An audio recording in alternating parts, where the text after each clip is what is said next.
Situated in central Illinois, Mattoon was a sleepy farm community in 1944.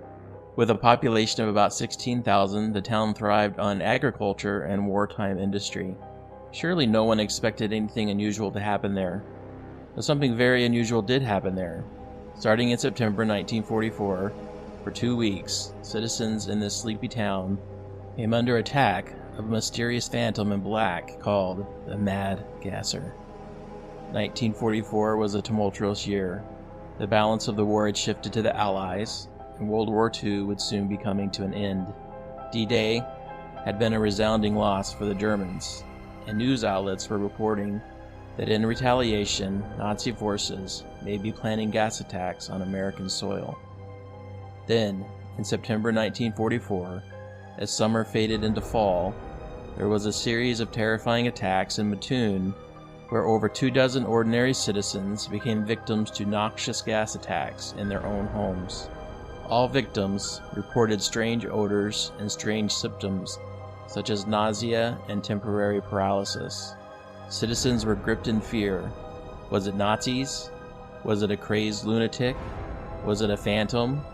Or was it, as psychologists suggest, mass hysteria? The attacks began early in the morning on August 31st. Urban Raef woke up around 3 a.m. to a strange odor in his home. He was nauseous and the air was heavy. Initially, he was concerned that the pilot light on the stove might have gone out. He reported, "There was a particular heavy odor in the bedroom, and at first I thought it was gas." He awoke his wife, and she too was quickly overcome with nausea. Both laid in bed, partially paralyzed for the next hour and a half until the feelings left as quickly as they started. They had a guest in their home that night, and after finding out their guests had not experienced anything unusual, the Raefs put the incident out of their minds. That's until a day later, when Urban picked up the local paper and read about gas attacks on Mrs. Kearney, her sister, and her 3-year-old daughter. The headline of the local paper read, "Anesthetic Prowler on Loose. Miss Kearney and Daughter First Victims." The story continued. A prowler who used some kind of anesthetic or gas to knock out his intended victims was on the loose in Mattoon Friday night. Miss Kearney and her 3-year-old daughter, Dorothy Ellen, were victims of the anesthetic Friday night as they slept in bed at their home, 1408 Marshall Avenue. Both had recovered today, although Miss Kearney said her mouth and throat remained parched and her lips burnt from effects of whatever was used by the prowler, who was unsuccessful in getting into the house. The Kearney incident, which Urban had read about, occurred on September 1st. Miss Kearney was at her home with her sister and her 3-year-old daughter. The incident occurred about 11 p.m. in the evening. She reported, "I first noticed a sickening sweet odor in the bedroom, but at the time I thought that it might be from the flowers outside the window. However, the odor grew stronger and I began to feel a paralysis in my legs and lower body. I grew frightened and screamed for Martha. She came in the bedroom, to which the door had been closed, and asked me what was the matter.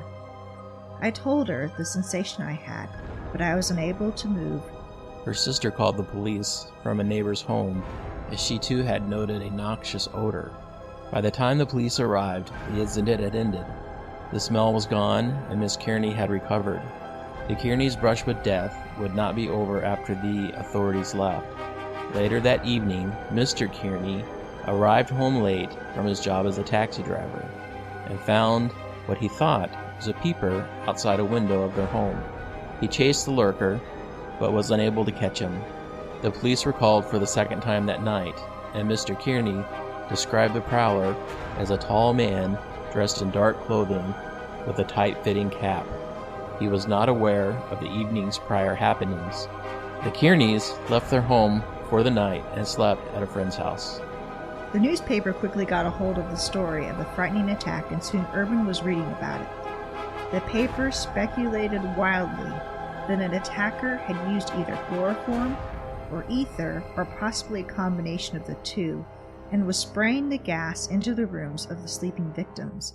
Urban, convinced that he and his wife had been gassed, he immediately called the police.